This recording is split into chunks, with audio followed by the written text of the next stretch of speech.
কোনো কারণে না পারলে জানাতে হবে, এই যে বিষয়টা তারেক রহমান বলেছিলেন বা বিএনপির পক্ষ থেকে বলা হয়েছিল যে ডিসেম্বরেই হতে হবে, না হতে পারলে কেন সেটা জানাতে হবে, সেটি কি জানা গেল? এমন কি কাজ যেটি ডিসেম্বর থেকে ফেব্রুয়ারি পর্যন্ত বেশি সময় লাগতে পারে, এমন আসলে কি? দেখেন, নির্বাচন কিন্তু এখনো এপ্রিলেই আছে। কোনো ঘোষণা পরিবর্তন হয়নি।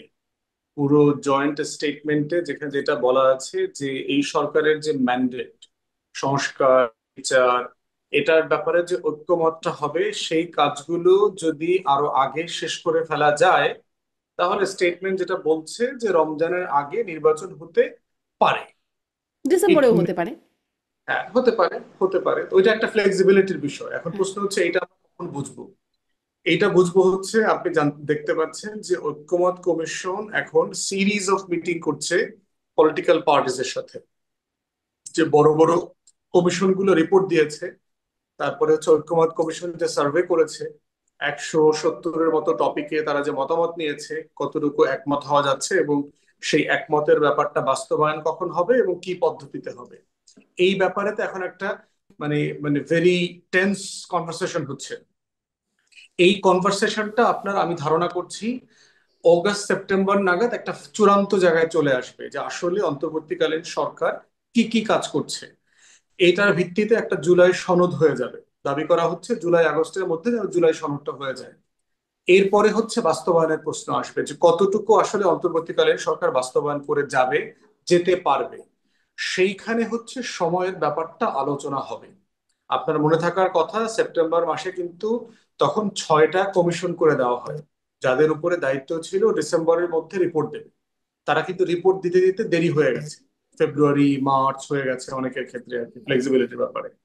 একই ঘটনা, যে সরকার হয়তো চেষ্টা করবে, ধরেন যেই যে ঐক্যমত কমিশনের সিদ্ধান্ত হয়ে গেছে, বাস্তবায়ন করতে হয়তো ফেব্রুয়ারি ডেডলাইনে কাজ করতেছে। এই ডেডলাইনের পরে 1-2 মাস চলে যেতে পারে, মার্চ হয়ে যেতে পারে, এপ্রিল হয়ে যেতে পারে। তো সেই বাস্তবতায় আমার মনে হয় যে একটা ফ্লেক্সিবল অ্যাপ্রোচে গেছে আর কি, দুই পক্ষই আছে। আপনি যেটা আপাকে বারবার জিজ্ঞেস করছিলেন যে ডিসেম্বরটা কেন ফেব্রুয়ারিতে গেল, ঠিক একইভাবে জুনটা যেভাবে এপ্রিলে এসছে। দিন শেষে মূল বিষয়টা হচ্ছে যে আপনার ন্যাশনাল ইন্টারেস্টের ব্যাপারে সবাই ফ্লেক্সিবলি কথা বলা, আলোচনা করা। আর বাকি যে দিন তারিখের আলোচনা হচ্ছে, এটা আসলে আমার কাছে খুব গুরুত্বপূর্ণ না। আমার কাছে গুরুত্বপূর্ণ হচ্ছে রাষ্ট্রের গুরুত্বপূর্ণ স্টেক হোল্ডারদের ভিতরে ট্রাস্ট আছে কিনা, কনফিডেন্স আছে কিনা। যে এই ট্রাস্ট ডেফিসিট হয়ে গেলে যেটা হবে, প্রচুর ঝামেলা তৈরি হবে, যেটা দিয়ে যেই ঝামেলাগুলোকে ম্যানেজ করে আপনি পরে আর দিন শেষে সংস্কার বিচার করতে পারবেন না। কনফিডেন্সিয়াল ডিসকাশনের মধ্যে সবকিছু বলবাটা সারা দুনিয়াতে আসলে কালচার নাই। সারা দুনিয়াতেই আপনার জয়েন্ট কমিউনিকেট স্টেটমেন্ট যেগুলো থাকে, এটা খুবই কাটসাট করে আপনার সেই হৈমন্তীর করে বলতে হয় যে আমার মানে সম্পত্তি না সম্পদ। আপনাকে না হলে আবার ভাব সম্প্রসারণ করবার প্রশ্নটা কিভাবে তৈরি হবে। যদি সব বলে দিত, তাহলে আজকে আপনি আসলে কি আলোচনা করতেন? আমার সাথে আর মাহমুদা আপার সাথে দেখা হইতো না। হুম। তো কিছু কথা তো আসলে আমাদের জন্য রেখে দিচ্ছে, যেন আমরা এই আলোচনাটা কন্টিনিউ করতে পারি। বাট ধারণা কিন্তু করছি, তাহলে তো অনেক রকম মানে ভুলও হতে পারে যে আসলে যে বিষয়টা কথা হয় নাই। মানে আমরা এতটুকু শুধু জানতে চাই কেন আস্থা ফিরলো, কেন সন্তুষ্ট হলো, এতদিন কিসের অভাব হচ্ছিল যেটি এখানে গিয়ে হয়ে গেল?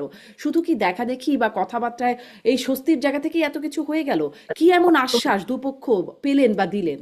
না, একটা আমার কাছে মনে হয়েছে বিএনপির লিডারশিপ বোঝার চেষ্টা করছে যে প্রফেসর ইউনূসের ক্ষমতা লিঙ্গার করবার কোনো প্ল্যান আছে কিনা। এটা হলো তাদের পক্ষ থেকে। আমি যদি তারেক রহমানের জায়গাতে ওখানে মিটিং এ থাকতাম, আমি এই একটা দুইটা জিনিস বোঝার চেষ্টা করতাম যে আসলে জেনুইনলি প্রফেসর ইউনূস তার ডেডলাইনের পরে ইলেকশন দিয়ে চলে যাবেন কিনা, না আসলে তার ভিতরে অন্য কোনো খেলবার প্ল্যান আছে। কি কি খেলবার প্ল্যান আছে? ইন্ডিয়ান মিডিয়া থেকে শুরু করে বাংলাদেশের অনেক এস্টাবলিশমেন্ট বলছে যে এই মানবিক করিডোরের নামে এখানে একটা ছায়াযুদ্ধ করবার চক্রান্ত হচ্ছে। প্রফেসর ইউনূস যেহেতু বিদেশি জান্তাদের লোক, ওনার সাথে জাতিসংঘের মহাসচিবের মিটিং হয়েছে, হুম। আগামী ঈদের মধ্যে তারা তাকে দেশে ফেরত পাঠানোর একটা ওয়াদা দিয়েছেন, এবং আরাকান আর্মির সাথে আপনার ব্যাকডোরে কনভারসেশন হচ্ছে। এই সবকিছু মিলিয়ে বলা হচ্ছে যে আপনার একটা ছায়া যুদ্ধের প্ল্যান করা হচ্ছে। আবার এখানে 3 বাহিনী প্রধানকে ডেকে বলছেন এখানে দেখেন সব জায়গায় যুদ্ধ চলছে, আমাদের প্রস্তুত থাকতে হবে। এগুলোকে ট্রান্সলেট করা হচ্ছে there is a highly likelihood যে professor Yunus might extend his his মানে সেই টার্ম।